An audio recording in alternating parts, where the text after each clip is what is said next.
que j'ai remarqué, c'est qu'il fallait, pour calmer tout le monde, que je prouve à tout le monde que j'étais le meilleur avant même de prononcer un mot. Depuis sa création en 1974, le groupe d'intervention de la Gendarmerie nationale a interpellé 1500 criminels, libéré 600 otages et maîtrisé 300 forcenés. Je m'appelle Axel. Je suis négociateur au GIGN. Et des otages, c'est tout le monde. Un jour, on nous appelle pour une prise d'otage. Un voisin a pris en otage un couple plus une petite fille de 9 ans. Nous, au GIGN, on sait que c'est dangereux. Mais un gendarme traditionnel, lui, il ne sait pas, donc il est obligé d'aller sur le terrain. Et quand il a frappé à la porte de cette famille, le preneur d'otage a ouvert la porte, il a tué le premier gendarme à bout portant. Le deuxième gendarme s'est sauvé et il lui a mis une balle dans le dos. Donc on a 2 gendarmes de mort et une famille de pris en otage.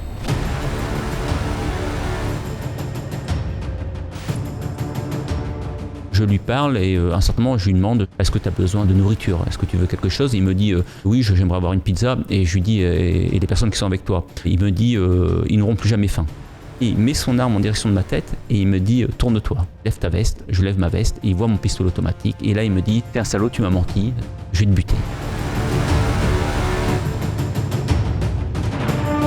On communique avec nos sensations. Donc plus tu vas être une personne sensible, plus tu vas pouvoir comprendre les émotions des autres. L'intelligence émotionnelle, il faut 2 gros ingrédients, c'est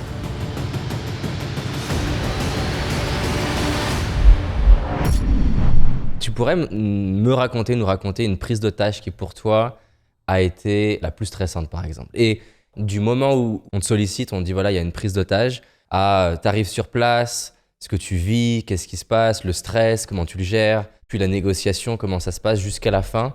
J'aimerais avoir l'opportunité de vivre une prise d'otage en t'écoutant. Donc fais-moi rentrer dans ton univers. J'étais pendant 10 ans au GIGN et donc on s'occupait du grand banditisme, du terrorisme, des prises d'otages, de toutes les grosses missions. Et en fin de compte, comment ça se passe? Malheureusement, souvent ça se passe la nuit. À 2h du matin, le téléphone sonne, on a 5 minutes pour atteindre le GIGN. Toi, t'es dans ton lit, tu dors. Voilà, tu dors, le téléphone sonne. Dans les 5 minutes, il faut que tu sois au GIGN. Donc on est logé par l'État à côté du GIGN. Là, tu sautes dans ton pantalon, tu n'as pas le temps d'embrasser ta femme, tu n'as pas le temps de regarder tes enfants.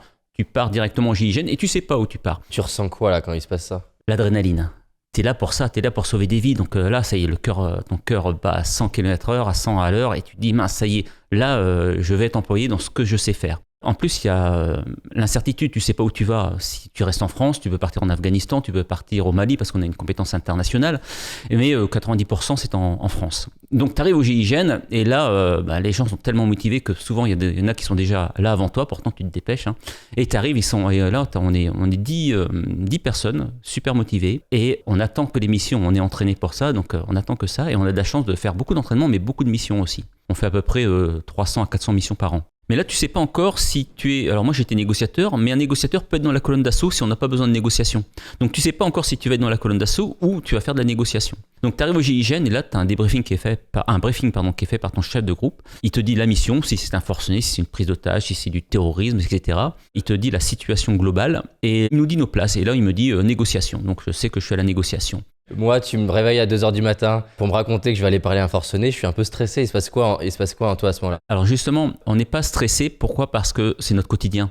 Nous, on fait ça tous les jours, donc ça devient une habitude. On a moins de stress que si, par exemple, quelqu'un de novice vient nous accompagner. Là, il va être énormément stressé. Mais nous, on fait partie d'un groupe. Il y a une cohésion intense chez nous, immense chez nous, et on va tous s'entraider. Donc à partir de là, tu n'es jamais seul et tu vas pouvoir surpasser cette peur, surpasser ce stress, parce que le stress est partagé entre 10 bonhommes. Et là, c'est beaucoup plus supportable quand il est partagé, ce stress. C'est une équipe. Ouais, c'est une équipe très soudée, ouais. Et donc, cette adrénaline, quand tu la ressens, est-ce que tu essayes d'être dans le présent? Est-ce que tu essayes de respirer? Enfin, c'est quoi, en fait, en toi? J'ai compris, le cœur, il bat fort. Il y a de l'adrénaline, tu sais que tu as une mission. J'ai l'impression, à te voir, qu'il y a même une forme d'excitation. Enfin, c'est ça, d'excitation, oui. Heureusement qu'il y a cette adrénaline parce qu'il est 2h du matin, tu es fatigué. Et là, cette adrénaline te permet de te ramener à un seuil normal, on va dire. Ça t'enlève la fatigue, ça t'enlève le manque de sommeil et ça t'amène à un seuil normal. Après, le stress va encore augmenter une fois que tu seras dans la colonne d'assaut, tu seras à la négociation à quelques mètres du preneur d'otage. Là, le stress va augmenter encore. Donc, tu arrives sur le lieu. Voilà, donc on se déplace en voiture, on a des voitures super puissantes. En général, c'est souvent en voiture parce que c'est l'un des moyens les plus rapides qu'on avait trouvé, plus rapide que l'hélico. À 2h du matin, en voiture sur l'autoroute, on peut foncer, ça va super vite. L'hélico est obligé de faire le plein, ça met du temps. Donc on arrive sur les lieux, et même en cours de route, déjà, je prends contact avec les autorités locales, tout ça, pour demander un peu si la situation a évolué. Je me présente, tout ça. Et une fois que j'arrive sur les lieux, il y a le préfet qui est là, il y a le maire, il y a les familles des otages, puis il y a le preneur d'otages qui est enfermé chez lui dans un bâtiment où il peut. Quand on arrive sur le terrain, le stress commence à s'amplifier parce qu'on voit les familles qui sont mortes de trouille. On voit que le préfet, il y a des fois, il est complètement dépassé, il est même stressé. Il peut même être agressif envers toi parce qu'il ne sait pas gérer cette histoire. Donc il va falloir calmer tout le monde.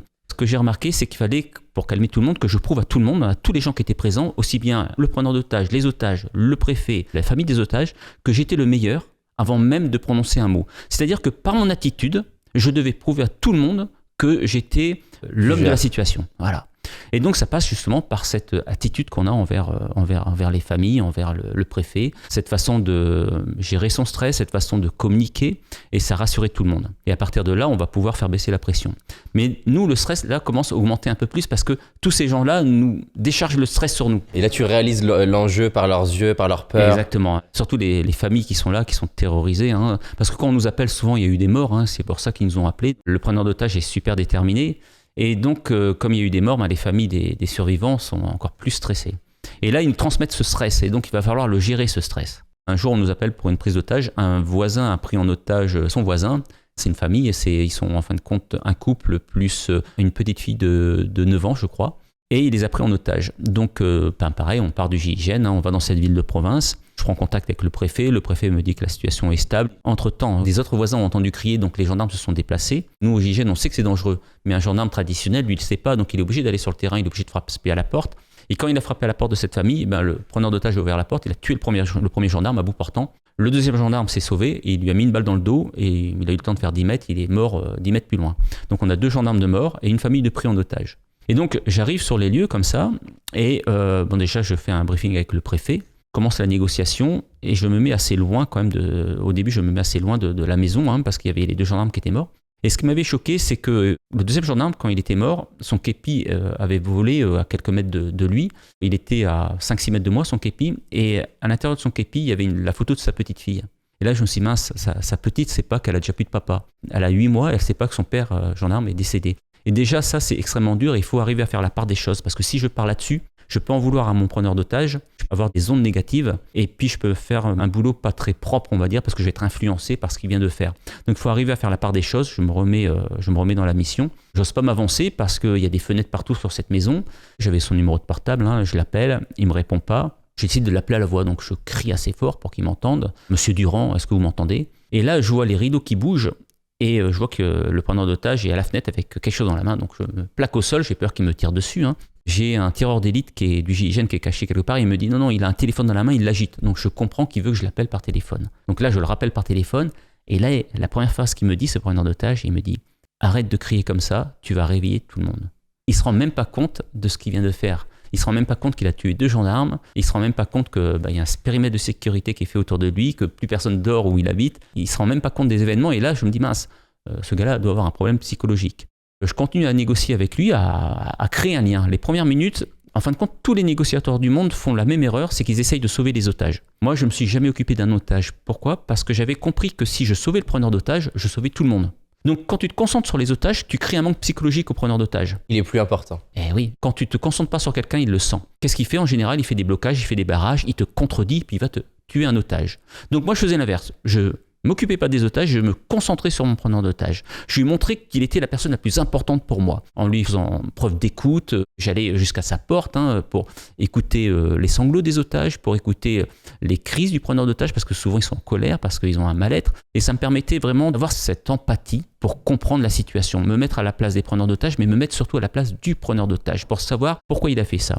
Et je peux t'assurer que dans 90% des cas, si j'avais eu le même parcours que mon preneur d'otage, peut-être j'aurais été capable de faire ce qu'il a fait. Il y a des gens qui ont des parcours de vie très très durs, on leur jette la pierre, mais si on était à leur place, on ne serait pas mieux qu'eux. C'est vrai qu'il y en a qui souffrent énormément et qui décompensent. Donc là, je me rapproche de la maison pour pas crier comme ça, parce que crier, ça énerve. Donc je me rapproche de la maison, c'est un risque à prendre, hein, parce qu'à tout moment, il est armé, il peut nous tirer, mais on prend ce risque. J'essaie de me mettre contre une façade aveugle, c'est-à-dire une façade sans fenêtre de la maison. Au moins, il peut pas sortir par une fenêtre et me tirer dessus. Et je commence à parler avec lui. Et là, rapidement, je me rends compte, il me le dit pas, mais je me rends compte qu'il a déjà tué le père et la mère. Comment tu t'en rends compte? Je lui parle et à un certain moment, je lui demande, je sais pas quoi, est-ce que tu as besoin de nourriture? Est-ce que tu veux quelque chose? Il me dit, oui, j'aimerais avoir une pizza. Et je lui dis, et les personnes qui sont avec toi? Et il me dit, ils n'auront plus jamais faim. Je n'ose pas lui demander s'il les a tués parce que ça peut provoquer des choses, mais à partir de là, je comprends qu'il y a quelque chose qui s'est passé avant qu'on arrive. Et je demande justement au préfet, il me dit, oui, j'ai entendu 2 coups de feu avant que vous arriviez. Donc je suppose que déjà, il y a 2 otages qui sont morts. Et j'entends la petite qui pleure derrière. Donc je me dis, tiens, ça doit être les 2 parents qui sont morts, et il reste quand même la petite de 8 ans qui est vivante. Je continue à négocier, à parler avec lui pendant 1 heure, 2 heures, et je me concentre sur lui. Tu lui poses quoi comme question, par exemple? J'essaie de connaître son parcours de vie. Je m'aperçois qu'il a un parcours de vie extrêmement dur, hein. Une enfance malheureuse, abandonnée dès sa plus jeune enfance, victime d'un pédophile à l'âge de 8 ans, etc. Et puis il me parle, il me confie. Et là, quand quelqu'un se confie comme ça, tu dis c'est bon, c'est qu'il a confiance en moi. Pour dire toutes ces choses-là à un inconnu, c'est qu'il y a vraiment une confiance. Et donc, je ne vais jamais se ravir sa confiance et je vais continuer à l'écouter, à le faire parler. À un certain moment, il se met en colère sur la petite parce qu'il n'arrive pas à se concentrer avec moi. Ouais, il n'arrive pas, il se retourne souvent, il lui crie dessus, ta gueule, il l'insulte. Je sens que ça va mal tourner et il a déjà tué 2 gendarmes, il a déjà tué les parents. Je dis ok, il peut tuer la petite à tout moment. Et je lui dis écoute, moi ce que je te propose, c'est que tu libères la petite et je viens à sa place. Alors il hésite un peu au début et puis il me dit, et je lui dis écoute, t'as vu la petite, elle t'énerve. Nous, on communique, on va pouvoir trouver une solution. Moi, je viens chez toi, tu libères la petite, je viens chez toi. Et il me dit d'accord. Tu te dis quoi, toi, à ce moment-là? Enfin, qu'est-ce qui se passe en toi? Jamais je vais rentrer chez lui. C'est une façon de procéder pour libérer la petite. Mais moi, si je rentre chez lui, je risque de me retrouver comme les parents ou comme les gendarmes. Donc, ce que je vais faire, c'est que je lui dis à un certain moment, écoute, moi, j'ai un peu peur, je suis pas loin de ta maison, je suis là, tu m'entends, hein, je suis très près, j'ai un peu peur. Est-ce que tu peux jeter ton arme par la fenêtre? Tu sors avec la petite et puis moi, je viens. Là, il me dit, ok, je vois le fusil qui passe par la fenêtre, mais là, on ne sait jamais, il a peut-être une 2e arme, donc il faut quand même se méfier.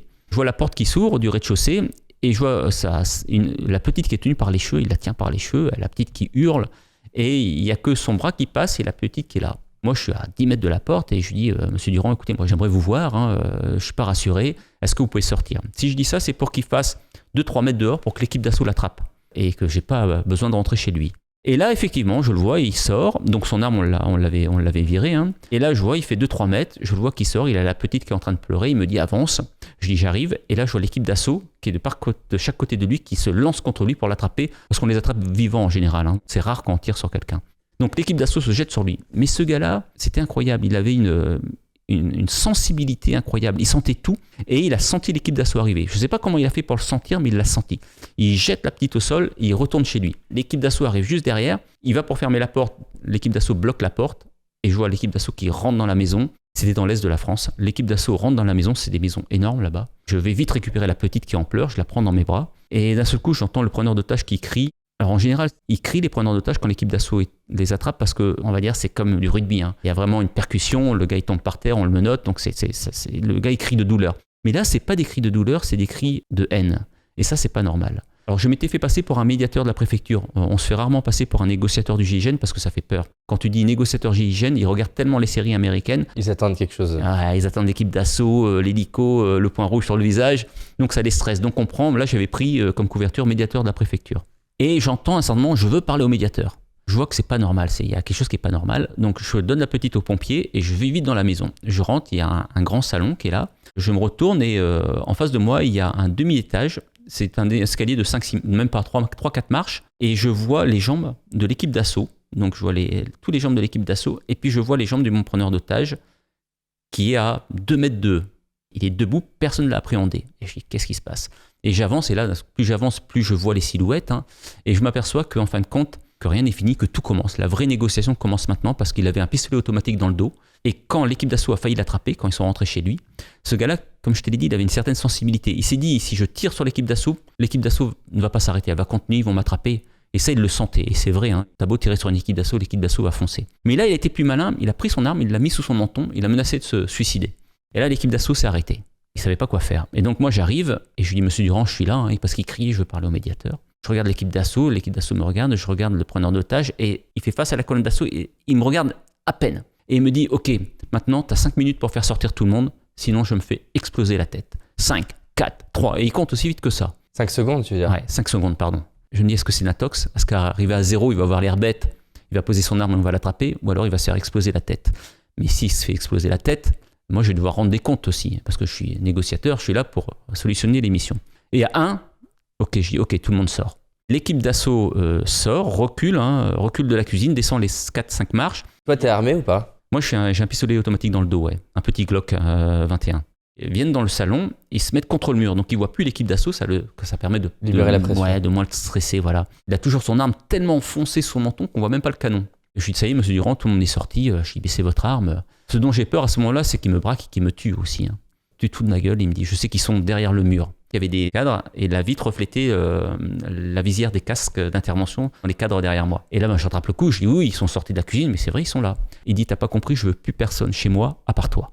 Et là, je regarde mon chef de groupe et il me dit, comment tu le sens? Je dis, bien. Ça fait quand même 3 heures que je parle avec lui, hein. J'avais vu qu'il avait une certaine sensibilité. Je dis, ok, monsieur Durand, je veux bien rester avec vous, mais je vous me promettiez une chose, c'est que vous me fassiez pas de mal. Mais il me dit, pourquoi tu veux que je te fasse du mal à toi? T'es là pour m'aider, je te ferai jamais de mal. Et mon chef de groupe me regarde, me dit, ok, on te laisse. L'équipe d'assaut sort de la maison et c'est un grand moment de solitude parce que je suis devant lui et il n'y a plus personne, il n'y a que lui et moi. L'équipe d'assaut s'en va, la porte se referme et là il me dit va sur le canapé. Donc je vais sur le canapé.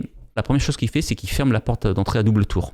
Prisonnier chez lui. Bon, je regarde et il laisse la clé quand même sur la porte, mais c'est quand même moins rassurant, on va dire. Intérieurement, à ce moment-là, t'es calme ou il y a toujours l'adrénaline?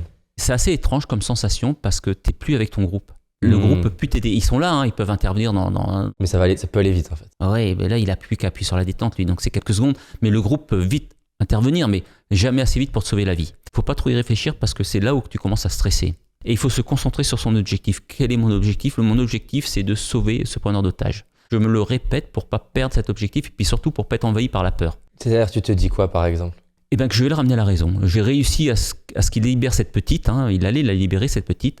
J'ai réussi à faire ça. Bon, il y a eu un grain de sable dans l'engrenage, on n'a pas pu l'attraper comme on voulait. Mais si j'ai réussi à faire libérer cette petite, je vais arriver encore à le faire prendre conscience qu'il peut, pour le bien de tout le monde, se rendre. Et je me concentre là-dessus. Il s'assoit sur un fauteuil qui est à 2-3 mètres devant moi. On commence à parler. On parle de tout et de rien. Et j'essaie de le mettre à l'aise. Hein. Je me concentre sur lui. Je ne le juge pas. Je maîtrise mes émotions parce que je ne veux pas qu'il voit que j'ai peur. Je ne veux pas me mettre en colère non plus.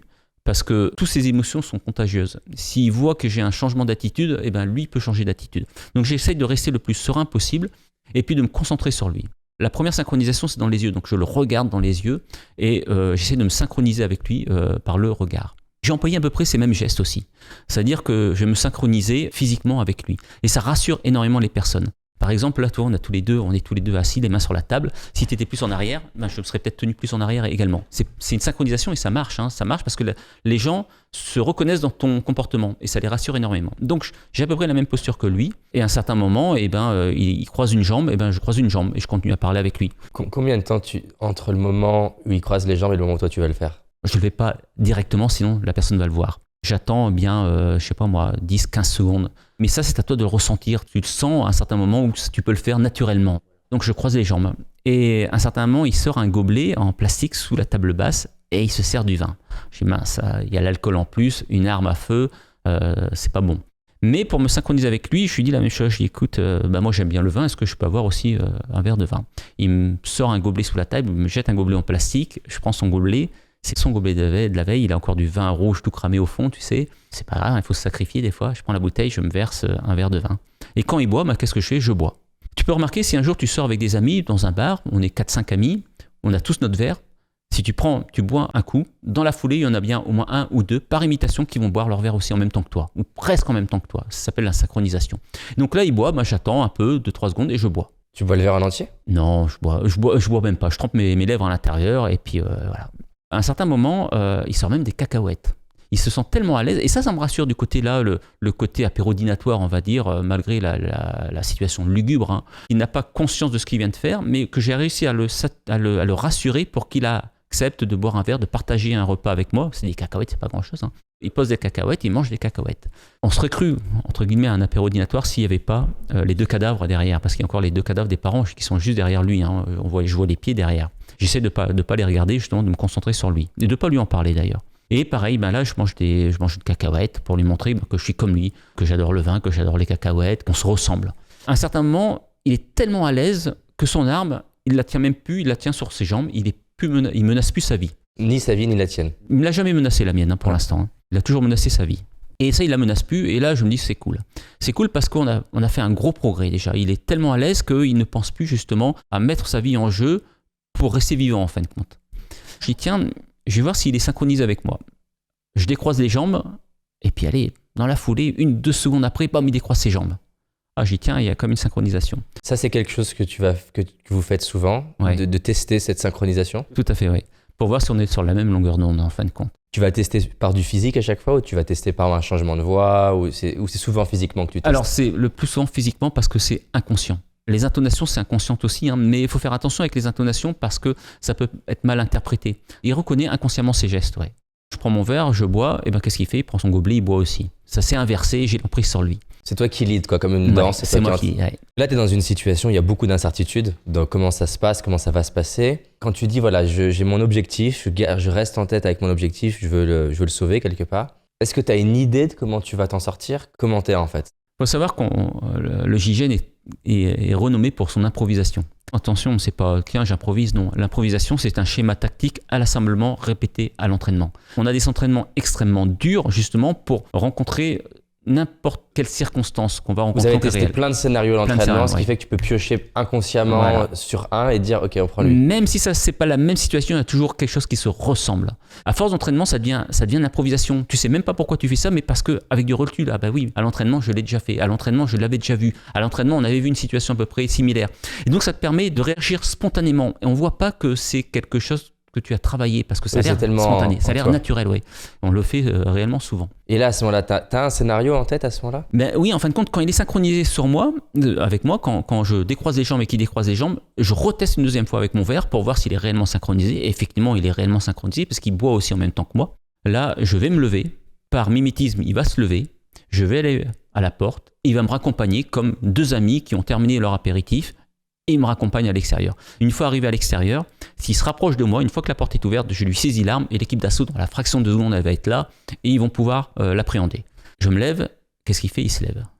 Je dis ok, là c'est super, je vais aller vers la porte et c'est gagné, il va arriver, il va l'ouvrir. Et tu lui parles pendant que tu marches? Bien sûr, je lui parle. Je marche pas encore, hein. Je veux pas qu'il pense que j'essaye de me sauver. Voilà. Donc je me lève, je continue à parler. Oui, c'est avec 2 amis, vous êtes en train de discuter, exactement. Tu vas à la cuisine, et tu vas quelque part. Ouais. Tu peux remarquer quand tu es chez des amis, tu parles jamais, tu te lèves et tu t'en vas. Non. Tu te lèves, vous discutez. Ouais, on discute. Il y a des moments où on se dit déjà, peut-être on s'embrasse et puis on reste encore 5 minutes. Puis bon, là, j'y vais maintenant. Je veux que ça soit naturel. Donc je me lève, je continue à parler avec lui. Mais malheureusement, je m'aperçois que quand je me suis levé, j'ai ma veste qui est passée par-dessus mon pistolet automatique. Et là, quand je vais me tourner pour aller à la porte, il va le voir mon pistolet automatique. Et là, ça va dégénérer. J'essaye de trouver un stratagème pour me dire comment je vais faire. On est bien d'accord. Moi, je l'ai senti. Je le vois pas hein, parce que c'est dans mon dos. Moi, je l'ai senti. Lui, il peut pas le voir parce qu'il est en face de moi. Mais je me dis comment je vais faire pour rabaisser ma veste sans qu'il le voie. Ah ok, donc il l'a pas encore vu. Toi, tu te dis ok, si je continue de bouger, il va le voir. Il va le voir. Tout en lui parlant, et j'essaie de trouver une technique et je dis tiens, je vais faire semblant que j'ai des miettes de cacahuètes sur ma chemise et puis je rabaisse ma veste.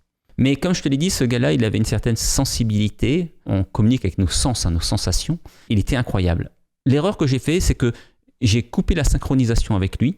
Et je me suis concentré sur mon arme. Donc j'ai dû changer d'attitude. Oui, ça s'est vu dans ton non-verbal quelque part. Ouais, exactement, ouais. Souvent, ce que je dis aux commerciaux ou même aux dirigeants, j'ai dit faites attention, c'est pas parce que la personne a dit oui que c'est fini. Voilà. C'est à partir de là où on va dire qu'il faut vraiment encore plus l'intégrer dans l'équipe, cette personne. Et c'est là où j'ai péché parce que je me suis concentré. Je me suis dit comment je peux faire pour abaisser ma veste sans qu'il le voie. J'ai dû changer d'attitude et il l'a vu tout de suite. Là, ça a été le moment le plus dur de ma vie. Parce que son arme, il la tenait baissée le long de son bras. Il ne s'est jamais approché de moi, il était à 2 mètres de moi. Et là, il met son arme en direction de ma tête et il me dit « tourne-toi ». Et là, c'est un moment de solitude. Et dans mes yeux, je me dis « qu'est-ce que je fais ?» J'essaie de lui parler, j'essaie de ne pas me tourner et je dis « ça va l'énerver ». Je ne cherche pas à comprendre, je me tourne, il me dit « lève ta veste ». Je lève ma veste et il voit mon pistolet automatique. Et là, il me dit « t'es un salaud, tu m'as menti, t'es un flic, je vais te buter ». Je me retourne, je lui fais face. On a des techniques pour désarmer quelqu'un, mais il faut que l'arme te touche. Si la personne est à 2 mètres de toi, tu peux rien faire. C'est impossible. C'est-à-dire qu'il faut qu'il y ait le contact. Contact, ouais. Même derrière toi, s'il te touche, il est foutu. Mais s'il te touche pas, s'il est à 2 mètres, c'est impossible dès que tu fais un geste, il va appuyer. Donc lui, il a qu'à faire ça. J'ai envie de saisir mon arme. On tire à peu près 1000, 2000 cartouches par mois au GIGN. Donc on est très rapide. Où on pense, la balle, elle va, c'est impressionnant. Mais le temps que je prenne mon arme, que je fasse ça, même si je suis très rapide, lui, il a qu'à faire ça. Donc je sais que je suis foutu. J'essaye de m'en sortir et là, je fais une deuxième erreur. Ma première erreur, c'était de me concentrer sur mon arme, essayer de cacher ça. Ma deuxième erreur, c'est d'essayer de faire en sorte que les tireurs d'élite le maîtrisent. Je me dis, quand on a peur, on recule. Et j'ai peur à ce moment-là. Donc je recule et qu'est-ce qu'il fait? Lui, il avance forcément. Et je le laisse avancer, moi je recule jusqu'à temps que lui soit face à la fenêtre. Parce que... Là, il peut se faire tirer dessus. Voilà. Et quand il est face à la fenêtre, je m'arrête et lui, il s'arrête, toujours me menaçant, donne-moi ton arme, il me hurle dessus. Et là, les secondes sont extrêmement longues. Et quand tu as une arme en pleine face, j'attends 1 seconde, 2 secondes, 3 secondes, j'ai l'impression que c'est des heures. Il n'y a aucun tir qui est effectué. J'aurais aimé que les tireurs d'élite lui tirent une balle dans la main, tu vois. Avec une main en moins, j'aurais pu l'arrêter facilement. Mais le problème, c'est qu'on n'avait pas allumé la lumière et l'appartement était trop sombre. Il est quelle heure à ce moment-là? On était le matin, mais il faisait trop sombre. Et en plus, il y avait des rideaux. Et les tireurs d'élite ne voyaient pas à travers la fenêtre. Donc s'il tire et qu'il le loupe, alors c'est terminé pour moi. Le mec va me tuer. Donc les tireurs d'élite ne tirent pas. Ils prennent leurs précautions, ils ne tirent pas. Et là, je me dis, ça y est, je suis foutu. Je recule jusqu'à la porte. J'arrive à la porte et je vois les clés sur la porte. J'ai envie de sauter sur ces clés, faire un double tour puis me sauver. Mais si je suis pris de panique et je fais ça, il va me mettre une balle dans le dos, c'est certain. Il a tué 2 parents, il a tué les gendarmes. Il va me tuer aussi, c'est certain. Je ne sais pas pourquoi. À un certain moment, je lui dis, je ne peux pas vous faire confiance. Et il me dit, pourquoi tu me dis ça? Et je lui dis, je suis resté ici pour vous aider. Vous m'aviez promis que vous ne me feriez jamais de mal. Et il me dit, oui, je te l'ai promis. Et je dis, alors pourquoi vous me menacez? Et j'ai de la chance parce qu'il reste un peu d'humanité en lui, il reste un peu d'empathie en lui, et j'arrive à toucher cette corde sensible. C'est pas grand-chose, c'est un mot qui m'a sauvé. Je ne peux pas vous faire confiance, je lui ai dit. Et tout de suite, il a remis son arme sur son menton. Là, je lui ai dit, écoutez, je me sens vraiment mal, j'ai besoin d'un verre d'eau. Il est parti me chercher un verre d'eau. En fin de compte, tout le travail que j'avais fait en amont, au téléphone avec lui, chez lui sur le canapé, sans le juger, à essayer de le comprendre, à comprendre son parcours de vie, m'a servi énormément pour sortir de cette affaire vivant.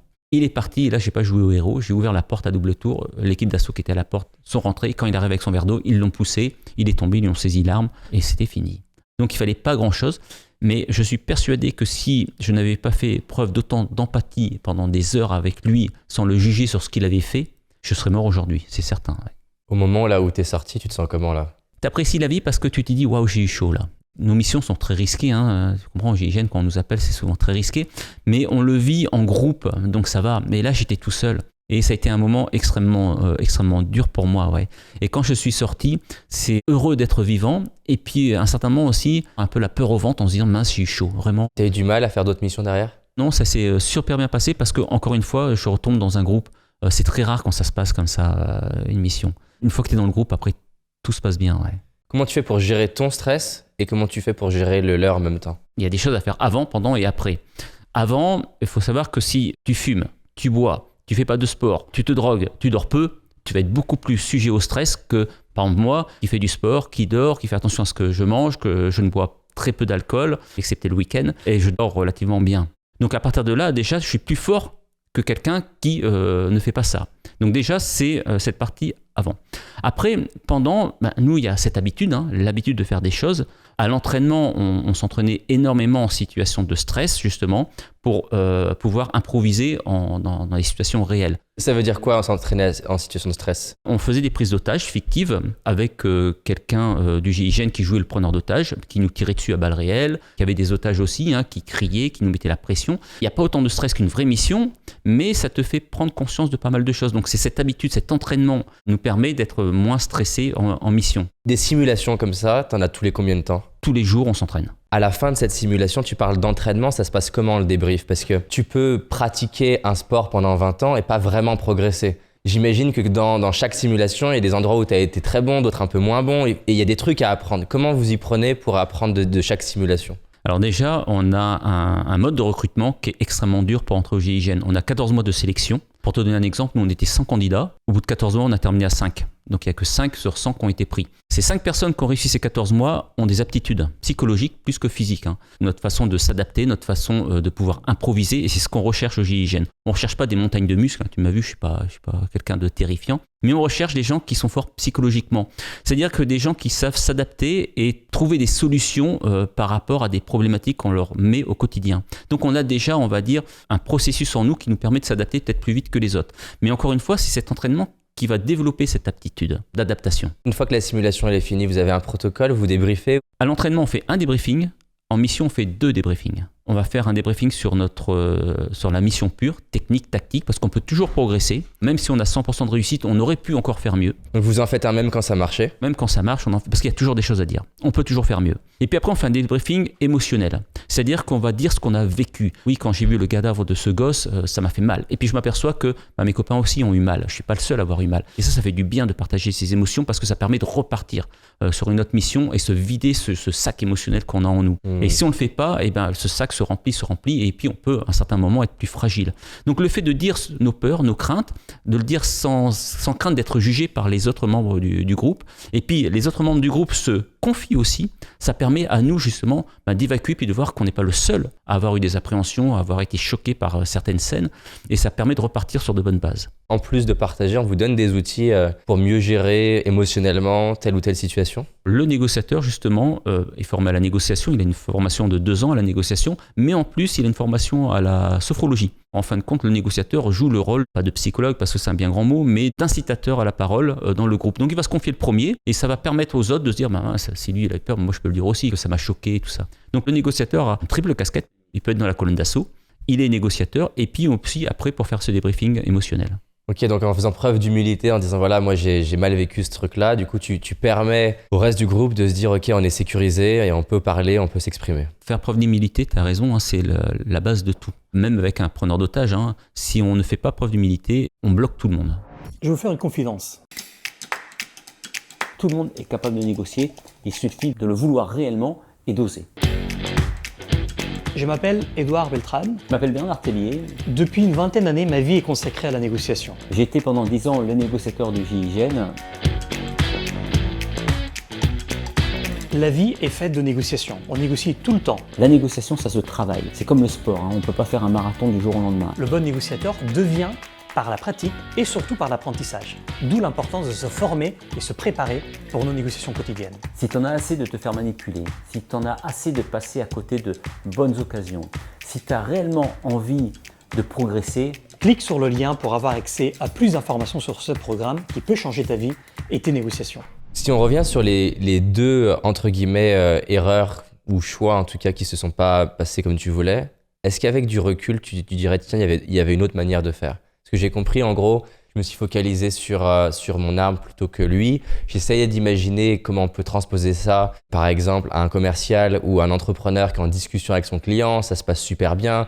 Les meilleurs commerciaux, ils arrivent presque à oublier l'objectif de vendre et t'intéresser tellement à la personne. Et je trouve que c'est beau ce que tu dis quand tu dis, si j'avais eu la même enfance, la même histoire, ça se trouve, j'en serais au même stade. Et ça crée chez toi beaucoup d'empathie. Tu sors de juste, c'est quelqu'un de mal et moi, j'ai la raison, pas lui. Et en fait, tu peux pas créer de relation quand t'es là-dedans. Tu formes aujourd'hui des commerciaux ou des entrepreneurs. C'est quoi en fait? Qu'est-ce qu'on peut apprendre de ce qui s'est passé pour toi dans la vie de tous les jours si on est entrepreneur, si on est en discussion, en négociation? Parce que la négociation, en fait, on la vit tous dans notre couple. Tout le temps. On est tout le temps, même avec les enfants. Ils sont très forts d'ailleurs. Je pense que l'erreur qu'on fait souvent, c'est que quand la personne est d'accord, c'est qu'on relâche. On se relâche complètement. Parce que ça y est, on a atteint notre objectif. Alors que c'est pas vrai, on l'a pas atteint cet objectif. Il a donné simplement son accord. Et à partir de là, il va falloir même en faire encore plus. C'est-à-dire que sur un preneur d'otage, il va falloir encore plus le rassurer. Je donne un autre exemple. Sur une autre prise d'otage, c'est un forcené. Un forcené n'a pas d'otage. Un preneur d'otage a toujours des otages, un forcené n'a pas d'otage. Il est tout seul chez lui. Ce forcené-là, il avait tué 5-6 personnes dans la rue. Il était en fin de compte, il était chez lui au 3e étage. Il tirait sur tout le monde dans la rue. Donc je négocie avec lui pendant 8-9 heures. Et au bout de 8-9 heures, il me dit, j'arrive à le ramener à la raison. Et il me dit, ok, je me range, je sors. Et là, super content, je l'avais par téléphone, en fin de compte, j'étais dans son hall d'escalier. Comme ça résonnait énormément, on n'arrivait pas, la voix, il n'arrivait pas à l'entendre. Donc je lui dis, écoute, je t'appelle par téléphone. Il me dit, ok, je sors. Et là, super content, je raccroche. Il n'est jamais ressorti. Jamais ressorti, pourquoi? Parce que j'aurais dû l'accompagner, j'aurais dû lui expliquer. Ok, tu vas sortir, tu vas ouvrir la porte, tu vas me voir, je serai là, tu verras certainement des gens en armes, tout ça, ils te toucheront pas, je serai là pour l'accompagner jusqu'au bout. Voilà. Et ça, effectivement, on peut le transposer dans la vente. Et là, si un commercial n'appelle plus son client, il a dit oui, allez, je rentre chez moi, je vais voir un autre client et je l'oublie, s'il n'est pas là pour le rappeler, pour le rassurer, pour au quotidien lui montrer que c'est pas parce qu'il a dit oui qu'il s'en occupe plus, non, c'est au contraire, c'est parce qu'il lui dit oui qu'il devient encore plus important, le client va se sentir rassuré. En fin de compte, ce qu'il faut faire, c'est rassurer continuellement son preneur d'otage ou son client. Si tu n'es pas capable de le rassurer après qu'il a accepté, eh ben, un preneur d'otage peut se rétracter comme un client. Comme tu l'as dit, la première priorité que tu as toi en tant que négociateur, c'est créer la relation. Et donc l'empathie, comprendre son monde, comprendre son univers. Je vois des personnes qui sont très bonnes pour cette phase-là, mais en fait, elles vont rester à la relation et ont du mal à faire cette transition de la relation, qui est plus une énergie entre guillemets féminine, à une posture de on va se lever ensemble, on va aller jusqu'à la porte. Tu as dit à un moment donné, je ne sais plus quel terme tu as employé, mais cette notion où tu es passé quelque part d'écoute à maintenant, c'est moi qui prends le lead. C'est quoi la bonne manière de s'y prendre pour basculer de ok, je t'ai vraiment compris, maintenant on va aller vers ranger sa chambre ou le produit. Ça s'appelle la conclusion en fin de compte. Comment on conclut? C'est beaucoup de gens ont du mal à faire cette transition dans la conclusion. Ils sont dans la relation et comme tu dis, ils restent dans la relation et ils ont peur de passer à la conclusion. Parce qu'ils ont peut-être peur d'être démasqués en se disant mince, si je vais à la conclusion, il sait que je suis là pour le produit et pas pour lui. S'ils ont peur, c'est qu'ils n'ont pas confiance en eux. C'est qu'ils n'ont peut-être pas confiance en leurs produits, ils n'ont peut-être pas travaillé assez bien sur leurs produits et sur leur argumentation en fin de compte. Si tu es clair, si tu as confiance en toi, si tu as confiance en tes propos ou aux produits que tu désires vendre, la conclusion va se faire automatiquement. Si tu es convaincu de ce que tu dis, si tu es convaincu de ton produit, tu seras convaincant. Il n'y a aucun problème. C'est là où tu as un doute que tu vas avoir du mal à sortir justement de cette relation justement pour passer à la conclusion. Et t'as des astuces ou pas qui peuvent aider à basculer justement de cette dynamique relation à cette dynamique de conclusion? Déjà, dans la vie de tous les jours, il faut s'entraîner. Par exemple, j'ai des amis qui sont très bavards et t'arrives pas à couper leurs paroles. Ils sont là, t'es pressé. Ah oui, et puis il parle. Jusque devant la porte. Ah ouais, il t'arrive pas, t'as un train à prendre, il est là. Mais à un certain moment, entraîne-toi avec eux. Que tu arrives à couper la communication avec lui sans qu'il soit vexé. Donc il faut oser dire les choses. Tu peux lui dire, écoute, je suis désolé, j'ai un train à prendre, c'est super intéressant ce que tu dis, est-ce qu'on peut reprendre la conversation après? Et si tu n'es pas capable de faire ça avec ton voisin, comment veux-tu que tu fasses ça dans la vente? Tu as tellement d'endroits où tu peux t'entraîner qu'il faut s'entraîner dans la vie de tous les jours, oui. Avec tes enfants, avec tout le monde. Oui. Je pense qu'il y a deux problèmes que les gens vivent. Comment je m'y prends pour faire la transition? Et peut-être qu'il y en a une qui est en amont. Parce que tu vois, là, tu parles de négociations qui durent plusieurs heures. Tu es sur le canapé avec lui, tu as un verre à la main, tu as des cacahuètes. Au-delà même de comment je fais la transition, c'est quoi les indicateurs pour se dire « Allez, là, c'est bon, là, il s'agit de conclure maintenant ». Alors souvent, c'est toute la communication non verbale, c'est-à-dire sa posture, son attitude. Tu vas voir un peu qu'il se relâche, qu'il est intéressé par ce que tu dis. Peut-être au début, il a une posture de retrait avec les bras croisés. Plus ça va, plus il libère ses bras, plus il a la même posture que toi, plus il se penche vers toi pour t'écouter, plus tu l'intéresses, voilà. Et tu le vois quand tu intéresses quelqu'un. Et à partir de là, une fois qu'il est intéressé, ok, tu vas pouvoir conclure. Mais tant que tu vois qu'il n'est pas intéressé, qu'il est toujours en situation de retrait, on appelle ça des gestes par choc, pour se protéger, ça sert à rien d'aller à la conclusion, tu n'y arriveras pas. On parlait de synchronisation. Tu as quelqu'un qui est comme ça devant toi. Tu te synchronises comment? C'est pas forcément négatif, un geste par choc. C'est une position d'attente. Il attend, il sait pas. Il est indécis, il attend. Est-ce que je le suis ou est-ce que je me ferme? Donc à partir de là, il faut se concentrer sur lui, ne pas faire l'erreur d'aller. Il y en a qui ont tendance à vite passer à la conclusion et puis partir, tu vois, mais ça marchera pas. Il va falloir le rassurer. Donc quand il est comme ça, peut-être se mettre un peu en arrière pour lui montrer que toi aussi, t'attends quelque chose de lui, t'attends une ouverture de lui. On est d'accord, tu vas pas croiser tes bras, toi? Non, j'attends un peu. Parce que c'est un geste par choc. Donc lui, il peut l'interpréter pourquoi je me protège de lui. Donc je croise pas mes doigts, mais je peux me mettre un peu en retrait. Donc tu es ouvert finalement dans le corps, oui. Mais physiquement, tu es en retrait. Voilà. En gros, tu vas pas être dans une posture en avant qui pourrait, dans l'énergie, être... Tout à fait, parce que ça va une attaque, quoi. Bien sûr, parce que ça va pas te synchroniser avec lui. Lui, il est en retrait, il attend, il se méfie un peu. Si toi, t'avances, il va peut-être encore plus se fermer. Donc tu le laisses, tu le laisses, il veut un peu plus de champ, tu lui laisses son champ. Tu te mets en arrière un peu, et puis t'attends, t'as tes gestes ouverts, tu t'occupes de lui, tu t'occupes de son état psychologique, tu lui montres qu'il est important pour toi, et puis tu parles de tout et de rien. Si tu vois qu'il y a un changement d'attitude, positif ou négatif, là, tu en profites pour changer. T'as une école qui dit, voilà, pour créer de la relation, c'est important de savoir sourire, d'être accueillant dans l'énergie.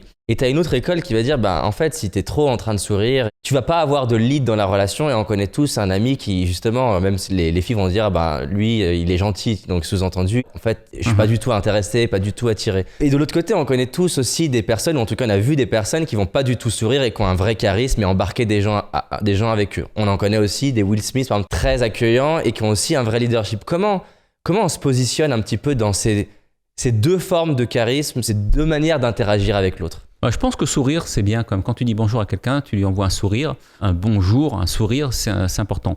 S'il ne te répond pas, en général, c'est assez communicatif. Tu souris à quelqu'un, la personne te sourit. Tu vois, là, tu viens d'avoir un petit rictus parce que j'ai souri. Si la personne ne répond pas, il faut savoir pourquoi elle ne répond pas. Est-ce qu'il dit non à ton produit? Est-ce qu'il dit non à toi, à ta personnalité? Est-ce qu'il dit non parce qu'il est dans un environnement qui n'est pas bien? Il faut essayer de savoir qu'est-ce qu'il a. Si c'est envers toi, là, ça va être difficile. Il va falloir essayer de jouer avec ton attitude pour le rassurer. Si tu vois qu'il ne sourit pas, ça ne sert à rien de sourire parce qu'il n'y a rien de plus énervant que quelqu'un qui sourit quand tu n'as pas envie de sourire. Souvent aussi, on me dit quand quelqu'un est énervé, il faut parler calmement. Ouais. Pas forcément vrai, parce que imagine si moi je suis énervé et puis d'un seul coup tu me parles comme ça va m'énerver encore plus. Et la synchronisation, c'est parler un peu plus rapidement. La personne est excitée, elle est énervée, nous on va parler un peu plus rapidement pour être synchronisé avec lui. Donc si elle ne sourit pas, t'as fait un sourire, elle ne sourit pas, ça sert à rien de vouloir faire trop de sourires parce que ça va l'énerver. Donc se baser sur lui. Et puis à un certain moment, tu vas voir, il va se décontracter, il va aller un peu mieux. Puis il y a des gens qui ne sont pas souriants, il faut l'accepter. Et donc ils ont d'autres qualités, mais ils ne sont pas souriants. Donc essayer de trouver ce qui va le toucher, oui.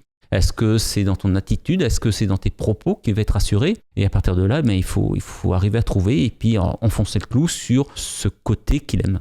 Dans une vidéo, tu disais que les négociateurs ils étaient choisis sur la partie sensibilité. Oui. Comment ça s'utilise, comment ça s'exprime cette sensibilité? Parce que ça paraît dans plein de gens, je pense, dans la tête de plein de gens, GIGN et sensibilité, de base, je pense pas que ça soit les deux mots que les gens associent. Alors tu serais très surpris si tu venais au GIGN. Moi j'amène du monde de temps en temps et la dernière fois il y a des gens qui me disent on entend de la musique, c'est quoi? Je dis venez voir. On a une salle de sport et puis là il y avait 3 jeunes, il y en avait un qui avait ramené sa guitare, un qui avait ramené sa batterie, puis il y en a un autre qui avait ramené un petit synthé. Il me dit c'est quoi? Je dis ça c'est des hommes du GIGN. Il dit il joue à la musique, oui, il joue à la musique. C'est pas des robots qui... Non, mais il dit... et puis il envoie un autre passé qui était tout mince, il dit c'est un mec du GIGN, il a battu des montagnes de muscles. Ouais. Comme je te dis, on n'est pas choisi pour notre... Alors on est bon physiquement, attention, il y a un niveau extrêmement haut en sport, mais on n'est pas des athlètes de haut niveau. On va dire on est moyen partout. Cette sensibilité, et surtout pour les négociateurs, comme je te l'ai dit, on communique avec nos sens, nos sensations. Donc plus tu vas être une personne sensible, plus tu vas pouvoir comprendre justement les émotions des autres. Et ça, c'est réellement important. Si tu es un bulldozer, si tu n'as pas d'empathie, tu ne vas pas pouvoir comprendre les autres. Tu ne vas pas pouvoir te mettre à la place des autres et donc tu vas être très mauvais en communication. Tu seras peut-être un super dirigeant, tu vas peut-être avoir de très très bonnes idées, mais pour embarquer tout le monde avec toi, tu vas avoir du mal. Parce que tu ne sais pas te mettre à la place de l'autre. Tu n'arrives pas à les comprendre. Oui. Ça s'appelle l'intelligence émotionnelle. C'est un gâteau. Quand tu fais un gâteau, il te faut des ingrédients, de la farine, des œufs. L'intelligence émotionnelle, il faut 2 gros ingrédients, c'est l'empathie et la maîtrise de ses émotions. L'empathie, c'est comprendre les émotions des autres et puis après, maîtriser ses émotions. Oui, parce que si tu es sensible au point qu'en fait, tu es submergé par les émotions de l'autre, du coup, tu n'as plus de pouvoir dans la relation. Il ne faut pas confondre l'empathie et la sympathie. La sympathie, justement, c'est donner raison à l'autre. S'impliquer émotionnellement, tellement qu'on souffre avec l'autre. L'empathie, c'est on comprend pourquoi l'autre y souffre, mais on ne va pas souffrir avec lui. Moi, je faisais preuve de beaucoup d'empathie avec mes preneurs d'otages pour comprendre pourquoi, mais j'arrêtais à l'empathie. Je ne voulais surtout pas tomber dans la sympathie parce que sinon, je ne me relevais pas. Mais par contre, si je pouvais le faire tomber dans la sympathie, là, c'était gagné pour moi. Parce qu'on a tous quelqu'un de sympa autour de nous. Quand on a quelqu'un de sympa, je ne sais pas si tu as remarqué, on a du mal à lui dire non, on lui pardonne ses erreurs et on aime bien être avec lui. Donc, si moi, je pouvais le faire tomber dans la sympathie, ça allait être beaucoup plus facile pour moi. Mais moi, je restais dans l'empathie. Ouais. Il faut faire attention parce que quand on est trop sensible, on n'arrive pas à faire la différence entre les deux. J'ai une grosse partie de mon audience qui se développe de plus en plus, qui sont des dirigeants, qui ont des entreprises qui marchent bien. Effectivement, s'il y a un dirigeant qui a quand même ce côté bulldozer, est-ce qu'il peut développer cette empathie, cette sensibilité? Est-ce que tu observes ça dans les clients que toi tu as? Bien sûr. L'avantage de l'intelligence émotionnelle, donc tu parles de cette empathie, ça peut se développer à tout âge. Par rapport au QI où il est assez fixe, l'important pour ces personnes, pour développer cette intelligence émotionnelle, cette empathie, c'est qu'ils fassent appel à quelqu'un. Ils peuvent pas tout seuls développer leur intelligence émotionnelle, c'est impossible parce qu'ils sont assez pauvres en intelligence émotionnelle. Ces gens-là, ils sont très forts dans tout ce qui est projet et construction. D'ailleurs, ils sont souvent dans le futur, ces gens-là. C'est pour ça que leur société marche, parce qu'ils arrivent à avoir un coup d'avance. Mais après, en matière de communication, ils ont extrêmement de mal. Oui, parce que la communication, c'est quelque chose de très présent. Bien sûr, c'est présent, oui. Et dans communication, il y a mettre en commun. C'est extrêmement dur pour eux de rallier. Et souvent, ils ne sont pas aimés de leur staff parce qu'ils ont toujours une carte d'avance. C'est-à-dire que, par exemple, je sais pas, on fixe un objectif. Moi, je suis le buzzer, on fixe un objectif. Tu as atteint l'objectif, l'équipe a atteint un objectif, ils vont faire un pot pour fêter l'objectif. Moi, je suis déjà dans un autre objectif, je m'intéresse plus. Voilà. Là-dedans, ouais. Moi, j'y vais quand même parce que je veux leur faire plaisir. Et puis là, on me dit, allez, vous pouvez dire un mot. Et je vais dire un mot qui va tout gâcher. Qui n'est pas connecté au moment. Ouais, en fait. Voilà. Les gens sont dans le présent et moi, je suis déjà dans un autre objectif. Oui, alors c'est bien, bravo, mais ce qui nous attend, c'est mieux. Et là, ils vont se dire, non. Donc, ils ont un problème de communication. Ils sont très forts pour les projets, pour tout ça, mais ils ont un problème. Donc, c'est important pour eux de se former, mais de se former avec quelqu'un d'extérieur. Ouais. Cette personne d'extérieur va pouvoir se permettre de leur dire des choses. Tu vas lui faire du feedback, lui dire, est-ce que tu vois ce qui s'est passé à ce moment-là, tu étais ailleurs, tu sais comment on va s'y prendre, par exemple. Et puis, ils acceptent la critique d'une personne extérieure qui n'accepterait pas la critique de quelqu'un de leur staff.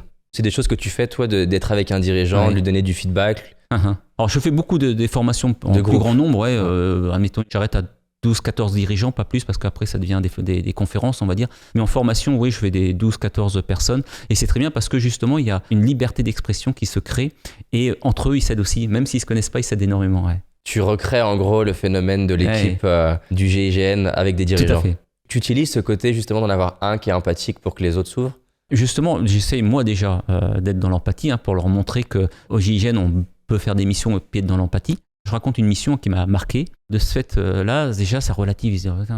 Nous, ça va. Moi, je t'avoue que l'histoire que tu m'as racontée, tout va bien. Je suis très bien ici. Alors souvent, ils me disent, oui, bon, ça n'a rien à voir avec vous. Et là, bon, ça y est, c'est parti. Il y en a un qui parle, deux qui parlent, trois qui parlent, et puis voilà. Mais ce que je leur explique, c'est que mes missions n'étaient pas plus dures que les autres parce que nous, c'était notre quotidien. Donc une fois qu'on a fait, on est entraîné, on a une équipe, on a des pare-balles, on a des armes. Eux, ils sont pas entraînés pour ça, donc c'est peut-être plus stressant pour eux. Ouais. C'est quoi l'événement dans ta vie, s'il y en a un, ou les événements qui, quelque part, ont créé ce désir chez toi de faire ce métier à la base? Tu vois, par exemple, moi, j'ai choisi de me dédier à tout ce qui est psychologie, l'accompagnement, et c'est pas par hasard. Je me détestais, je me trouvais nul, pas intéressant, j'avais du mal à m'exprimer, et c'est pas par hasard que j'ai mis autant de valeur sur la prise de parole en public. C'est quoi les événements qui font qu'à un moment donné, déjà, tu vas dans le GIGN et tu choisis cette spécialité négociation? Comme tu l'as dit, il y a beaucoup de choses qui viennent de l'enfance. Moi, petit, pareil, j'étais très timide, pas forcément bon à l'école. À un certain moment, il y a eu le service militaire. À mon époque, il y avait le service militaire. Je fais mon service militaire et puis là, ça commence à me plaire parce qu'il y avait quand même des petits challenges entre nous. Il y avait des choses qui étaient super sympas. Alors, je connaissais le GIGN avant, mais pour moi, c'était inaccessible. Je me suis aperçu que j'avais des facultés en sport que je n'avais jamais découvert avant. Et puis, je me suis dit, tiens, pourquoi pas un jour tenter le GIGN. Et je pense que j'ai fait ça pour prouver que j'étais capable de faire des choses. Tu prouvais à toi-même? Ouais, prouver à moi-même que j'étais capable. Prouver à ma famille aussi que j'étais capable de faire des choses hors normes. Quand tu dis ta famille, c'est plus ton père, ta mère? Voilà, mes parents. Est-ce qu'il y a plus une personne en particulier où dans ta tête tu disais inconsciemment peut-être? Par exemple, moi, je peux voir, j'ai mis du temps à le comprendre, que entre ma mère et mon père, c'est plus auprès de mon père que quelque part j'avais quelque chose à prouver. Est-ce que c'est le cas pour toi? C'est comment pour toi? Alors, je pense que t'as raison, soit c'est mon père, mais aussi un peu mon frère, parce que mon frère était très très bon en sport. Il est plus vieux que moi, il a 50 plus que moi. 50 différences quand t'as 10 ans, c'est énorme. Je me dis, mince, j'aimerais aussi être aussi bon que mon frère. Voilà. Donc, je pense que mon frère a été un moteur pour moi, oui. Par ses performances, tout ça, ça a été un moteur. Ouais. Tu sais que Michael Jordan, c'est beaucoup ça. Il avait une grosse compétition entre les frères et sœurs et il y avait vraiment ce côté exister à côté de son frère. Mais je pense que quand c'est sain, c'est bien, c'est une bonne compétition. Ouais. Tu sais, pendant ce challenge, pendant cette formation de 14 mois au GIGN, j'appelle ça les rescapés, ceux qui restent, il n'y a pas de compétition entre eux. Et ceux qui sont pris, c'est ceux justement qui aident les autres. Le gros baraquet qui va être égoïste, qui va pas aider les autres, il va être viré. Parce qu'on n'a pas besoin de quelqu'un comme ça au GIGN. Nous, on veut vraiment quelqu'un qui, même quand il souffre, il aide encore les autres, qui fait preuve d'empathie. Entre nous, quand à la fin, il n'y a plus de compétition, il y a vraiment une entraide entre nous et cette entraide est stimulante. Ouais. Aujourd'hui, donc tu me disais, ça fait 14 ans que tu es à la retraite. Ouais, 13 ans. Ouais. 13 ans. Déjà, j'imagine que tu n'as plus la même adrénaline et tu n'es plus réveillé à 2h du matin avant que ta femme te fasse des simulations de temps en temps. Alors, on se réveille, c'est parti. Donc déjà, commencer la transition et aussi, tu parles de groupe. En fait, j'ai l'impression, quand je t'écoute, que pour exceller dans le GIGN, il y a tout un système qui est autour. Tu as un bon environnement, tu es entraîné, C'est pas toi tout seul qui arrive à exceller. Et du coup, tu te retrouves à être entrepreneur, t'es tout seul dans ta boîte. Comment tu recrées un petit peu des ingrédients que t'avais quand t'étais au GIGN pour exceller dans ce que tu fais aujourd'hui? Alors, c'est vrai qu'au GIGN, tout seul, on ne vaut rien. Tout seul, on ne peut rien faire. Notre force, c'est le groupe. On est, on va dire, un maillon d'une chaîne. Ce maillon est super important parce que s'il y en a un qui casse, un qui lâche, ben c'est terminé, il n'y a plus rien.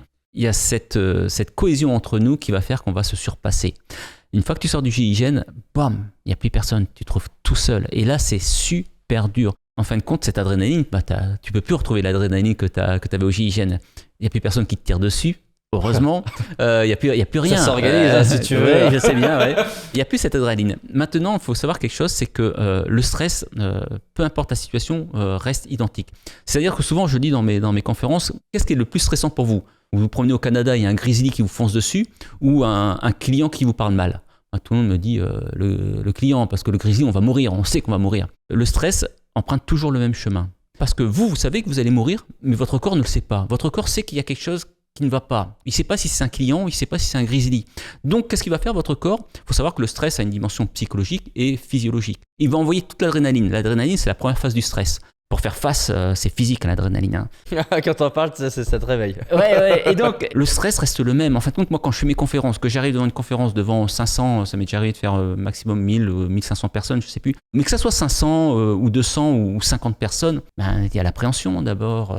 Tu sais que ça va être à ton tour. Est-ce que tu vas faire des parallèles? Est-ce que tu vas pas avoir un trou de mémoire? Donc, moi, avant mes conférences, c'est un peu la mission GIGN. Je suis dans le noir, j'attends ma respiration, j'essaie de la calmer, j'essaie d'avoir une respiration calme et régulière. Mon corps ne sait pas si je suis toujours au GIGN ou si j'ai fait une conférence. Et cette adrénaline, je retrouve dans mes conférences, ça me fait énormément de bien. Ouais. Et ce que j'adore dans ce que tu es en train de dire, qui je pense est super important, la prise de parole en public. En fait, moi, entre autres, on a eu des cours de chant quand on était au collège, c'est très courant. Et je l'ai très mal vécu à cette époque-là, vu que j'étais pas à l'aise avec moi-même. J'ai eu l'impression que le prof et la classe foutaient de ma gueule. Ça a créé vraiment une peur de m'exprimer et parler.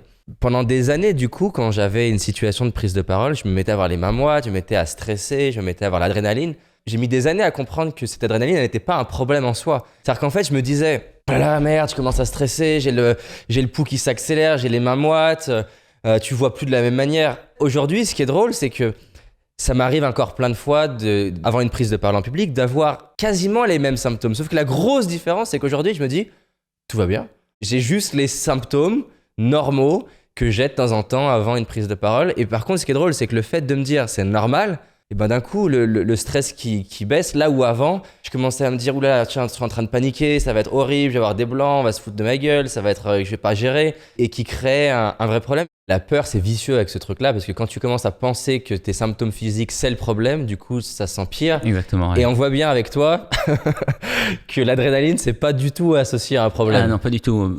Mais heureusement qu'il y a de l'adrénaline, parce que sinon, tu trouves pas les ressources pour donner de l'énergie à 1000 personnes qui sont devant toi ou pour donner de l'énergie à un forcené. L'adrénaline, c'est pas un problème, c'est quand tu n'arrives pas justement à maîtriser ces émotions, quand tu te fais embarquer par tes émotions. Mais où tu dis très bien, c'est que quand tu étais jeune, tu avais peur de chanter devant tout le monde. Pourquoi? Parce que tu n'avais pas confiance en toi. Tu n'étais pas sûr dans tes capacités de chant. Moi, actuellement, tu me demandes de chanter, je vais stresser complètement parce que je sais que je vais pas être convaincant. Je sais que je sens très très mal et que je vais casser les oreilles à tout le monde. Toi, quand tu fais une conférence, tu es sûr que tu vas aider les gens. Tu es sûr que si les personnes t'écoutent, ils vont progresser. Tu es certain de ça.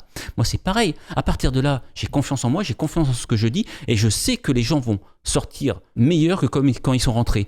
Donc, ce stress, j'arrive à le maîtriser plus facilement. C'est quand on n'a pas confiance en soi, quand on a un doute en son produit ou quand on a un doute en ce qu'on dit ou en ce qu'on veut vendre.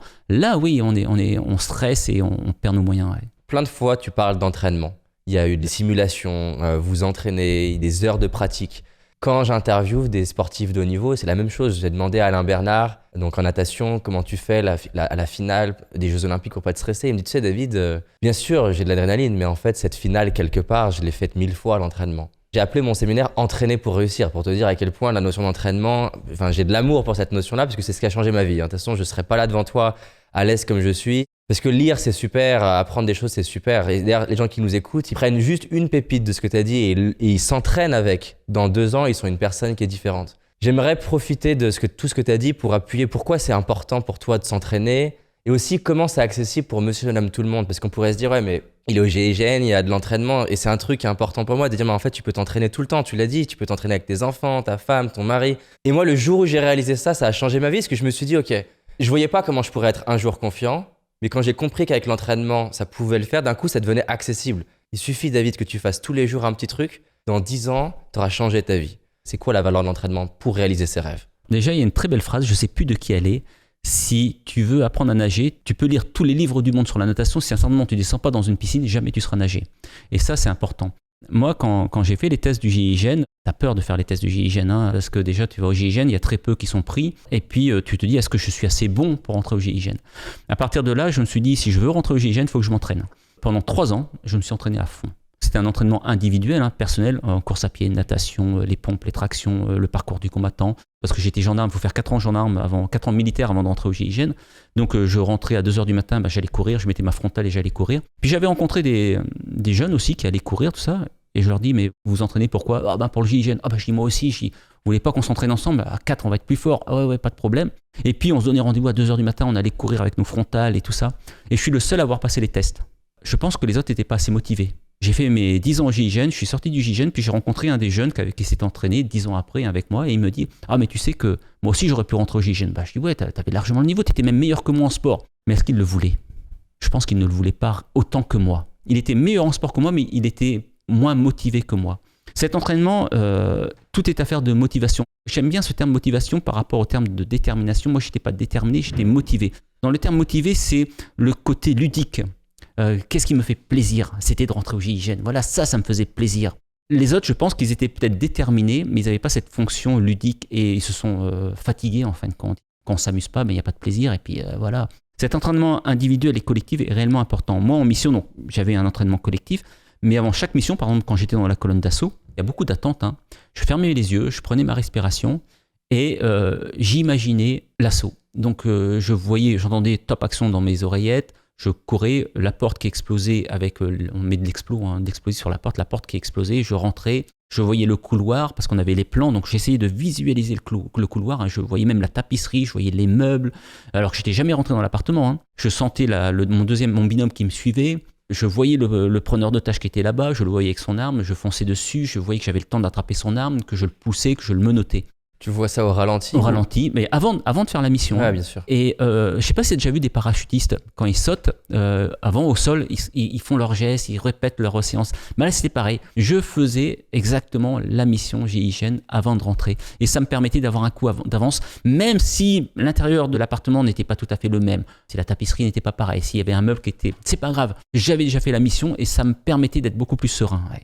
L'entraînement, ça permet d'avoir une certaine sérénité. Ouais. Et tu réutilises ça aujourd'hui dans ta vie, ce côté fermer les yeux, imaginer la scène, voir au ralenti, tu le fais? Bien sûr, des fois, justement, sur certaines formations, certaines conférences, surtout des conférences quand il y a beaucoup de personnes, quand j'entends les gens, le présentateur qui arrive, des fois, comme tu l'as dit, il y a des fois tu stresses plus. Je ne sais pas pourquoi. Il y a des fois tu stresses plus qu'une autre fois. Et donc, j'ai remarqué quand je stressais plus qu'une autre fois, c'est quand je commence à douter de moi. Mais là, tout de suite, je ferme les yeux et je me vois rentrer sur la scène. Tu fais toute la scène au ralenti, des loges jusqu'à la scène. Et voilà. Et je me vois rentrer sous la scène, je vois les gens qui m'applaudissent, je vois les gens qui sont heureux de me voir et je sais que je vais leur apporter des choses et je me vois commencer à parler, à être bien, être serein devant eux. Et là, je vois mon stress qui diminue et je dis ok, c'est bon, voilà, je suis là pour eux. Une fois que tu as fait une fois la visualisation, imaginons il reste encore 30 minutes d'attente, tu recommences? Ouais, je peux recommencer, ouais. Si c'est parce qu'il y a des moments, ça m'arrive, et puis un scoop, boum, il y a un événement, on a oublié de vous dire, mince, c'est reparti, et là, t'attends une demi-heure. Donc là, tu t'es calmé, puis à ce coup, si tu sens que le stress revient, et ben là, boum, je le refais, je ferme les yeux, et puis je me revois rentrer. En fin de compte, c'est parce que je perds un peu confiance en moi, et ça arrive, hein. Tu perds confiance en toi parce que tu as un petit doute, peut-être que tu as des problèmes familiaux ces temps-ci, tu as peut-être mal dormi, tu as quoi que ce soit. Et refaire ça, revoir la mission ou la scène avant de la faire, ça te permet de relativiser les choses. Ouais. C'est clair. J'aime beaucoup ce que tu as dit. Là, si on donnait des grosses clés sur le stress, bon, déjà, il y a tout l'entraînement qui est en amont.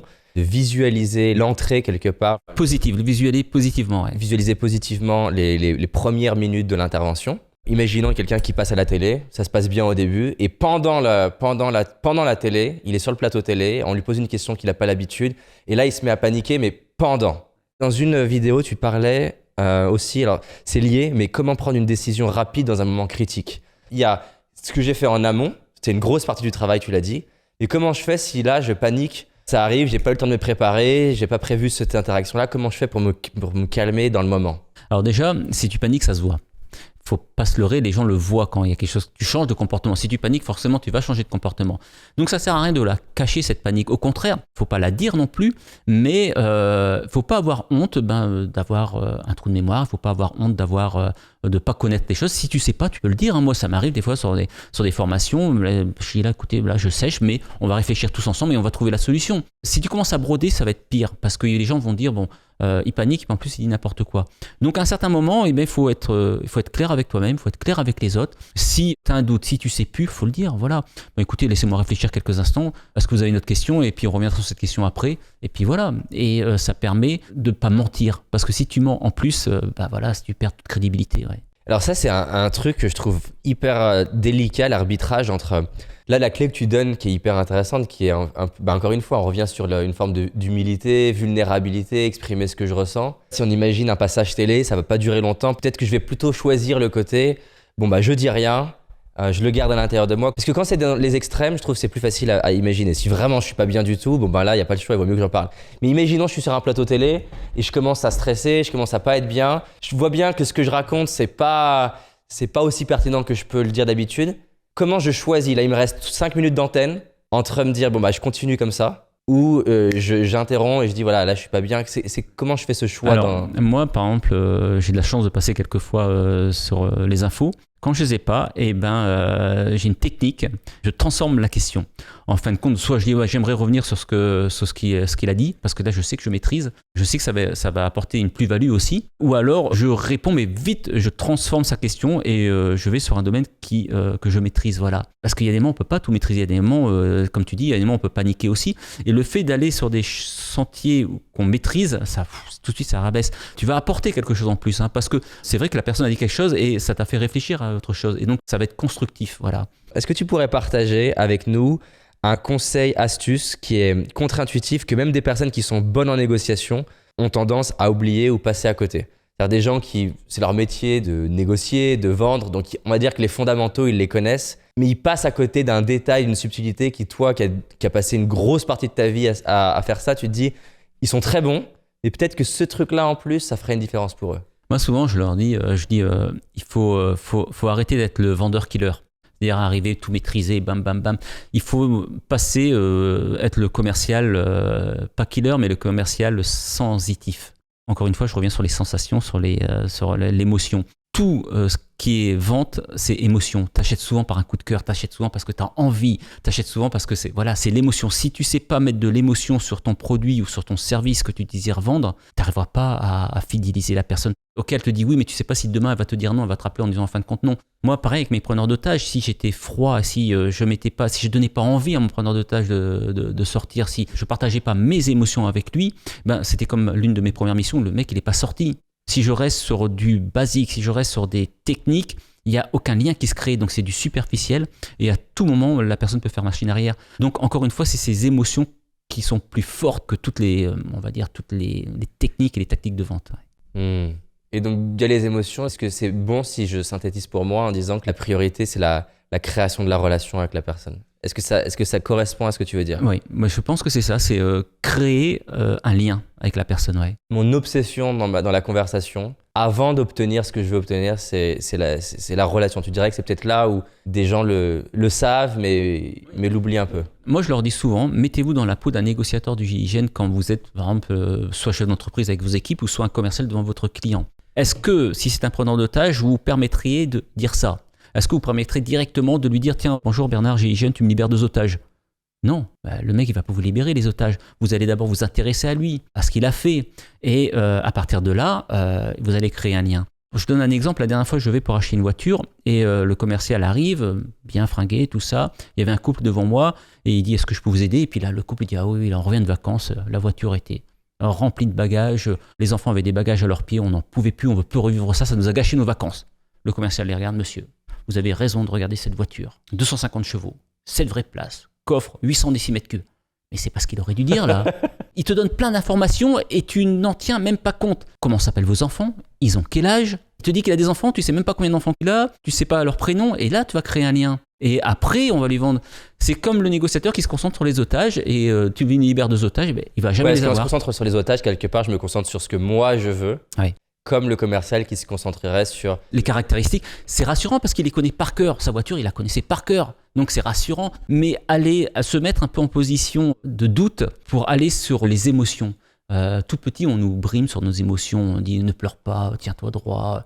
Et non, il faut y aller sur ses émotions. Et on n'ose pas y aller sur des émotions. Mais c'est que ceux qui vont sur les émotions qui vont réellement faire grandir les autres et grandir eux-mêmes et puis aller beaucoup plus loin. Ouais. On a beaucoup parlé de la partie relation. Est-ce que ça t'arrive en tant que négociateur à un moment donné de changer complètement de ton et justement de dire bon non ça suffit? Est-ce que ça fait partie des techniques que vous avez d'à un moment donné pouvoir casser le schéma de la relation que vous avez installé et volontairement prendre un ton beaucoup plus assertif, beaucoup plus ok maintenant on va faire ça? Est-ce que c'est possible de faire ça dans le contexte de la négociation? C'est possible de faire ça dans les séries américaines. D'accord. Mais en réalité, est-ce que tu penses que tu pourrais faire ça devant un client en disant écoutez là maintenant ça suffit, vous m'achetez le truc? Le client, peut-être qu'il va avoir peur, il va dire ok, je l'achète.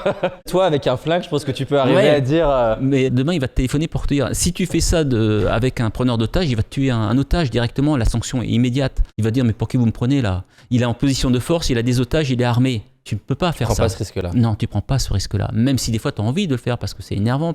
Mais non, tu prends sur toi. Si tu fais ça, tu vas tout gâcher. Ouais. C'est vrai que souvent, il y a des dirigeants bulldozers qui me disent oui, mais quand je me mets en colère, bam, le client, il achète. Ou alors mes équipes font ce que j'ai fait. Oui, mais est-ce que demain, vous n'avez pas des arrêts maladie? Ah bah si, un peu. Est-ce que vous n'avez pas du matériel qui disparaît? Ah bah si, aussi. Ben voilà, les gens se vengent. Il y a un contre-coup. Ben oui, c'est logique. Alors peut-être du coup moins dans le côté bulldozer. Le côté confrontant. Par exemple, dans le métier de coaching, moi, je vais clairement utiliser les 2 couleurs. C'est-à-dire que tu vas avoir un moment d'écoute, d'empathie, te comprendre sur ce que tu vis, sur comment l'événement, tu le vis. Mais je peux aussi avoir un autre ton, alors qui va pas être bulldozer, mais qui va être dire tiens, la dernière fois, tu m'as dit ça, et là, tu me dis l'opposé, et qui va être très utile dans la dynamique de coaching. Dans mon ton, je vais pas être forcément beaucoup plus virulent, mais par contre, mes questions, elles sont beaucoup plus confrontantes. Est-ce que dans le contexte de la négociation, tu vois que ça peut être utile de confronter en fait? Alors, en coaching, je le fais aussi. Dans mes formations, je le fais aussi pour les bouger en fin de compte, pour leur faire prendre conscience pas mal de choses. En négociation, ça peut se faire aussi, mais sur un ton neutre. Et toujours leur laisser un échappatoire, ne jamais les bloquer. Parce que si tu le bloques, eh bien, il a que 2 façons de réagir, c'est soit l'attaque ou soit la soumission. Soit il va te rentrer dedans, et puis ou il va te tuer un otage si c'est en mission, ou soit dans une vente, il va casser la vente. Ou alors, si quelqu'un a un autre tempérament, il va se soumettre, mais tu sais que le lendemain, tu ne le verras plus, ce client. Donc tu peux le faire, mais sur un ton neutre, voilà. Pour lui faire prendre conscience que là, peut-être, attention, il se moque un peu de toi, mais tiens, vous m'avez dit ça hier, hop, le mec, il va réfléchir et se dire oui, ce gars-là, il est sympa avec moi et je suis en train de le mentir. Allez, hop. Oui, mais c'est un peu ce que tu as fait dans l'exemple que tu as dit où tu as dit pourtant tu m'avais dit que je pouvais me faire confiance. Ouais, te faire confiance. Quelque part, à ce moment-là, tu es confrontant. Bien sûr. Mais c'est calme. C'est calme et c'est avec de l'empathie, oui. Toujours mettre de l'empathie dessus. Si tu le fais sur un ton agressif, on va te le reprocher. Si tu le fais sur un ton empathique, eh bien, les gens ne peuvent pas te le reprocher parce que tu fais ça pour leur bien, tu fais ça pour ton bien.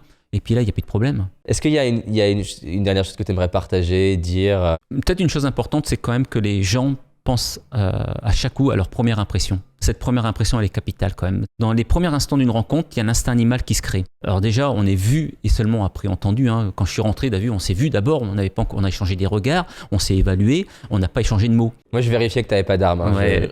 Mais j'en ai peut-être une. Ah, ça et il y a cette évaluation. Donc cette première impression, comme je te l'ai dit au début, il faut prouver à tout le monde qu'on est le meilleur avant même de prononcer un mot. Donc cette première impression, elle est capitale parce que dans les premières centièmes de seconde d'une rencontre, il y a l'instinct animal qui se crée. La personne va t'évaluer d'une façon inconsciente, mais elle va se dire tiens, est-ce que je me sens bien ou pas bien avec lui? Il y va un ressenti. Tiens, la personne elle est agréable, elle sait pas pourquoi, ou alors la personne elle va dire lui, je le sens pas. Ça nous arrive des fois dans des soirées, il y a 100 personnes, c'est super agréable, puis d'un coup t'en vois un, tu dis putain lui, je le sens pas. Ça arrive à tout le monde. Donc cette première impression, elle est capitale. Alors, faire en sorte que cette première impression se passe bien. Mais alors comment je peux faire du coup pour en faisant attention à ne pas avoir des gestes justement par choc, être souriant. Est-ce que je regarde mon client? Est-ce que je regarde la personne qui est en face de moi? Est-ce que je lui donne de l'énergie par ma posture? Est-ce que je me penche vers lui quand il me parle? Est-ce que j'ai des gestes ouverts? Ou alors est-ce que j'ai l'air fatigué? Est-ce que je regarde mes pompes? Est-ce que de temps en temps quand il me parle, oui je vous écoute, je regarde mon téléphone, non mais c'est pas important. Est-ce que je lui montre qu'il est important pour moi? Voilà, c'est ça la première impression. C'est bon ça, c'est une belle phrase de conclusion. Ben, merci. Merci à toi en tout cas, c'était vraiment cool. Merci.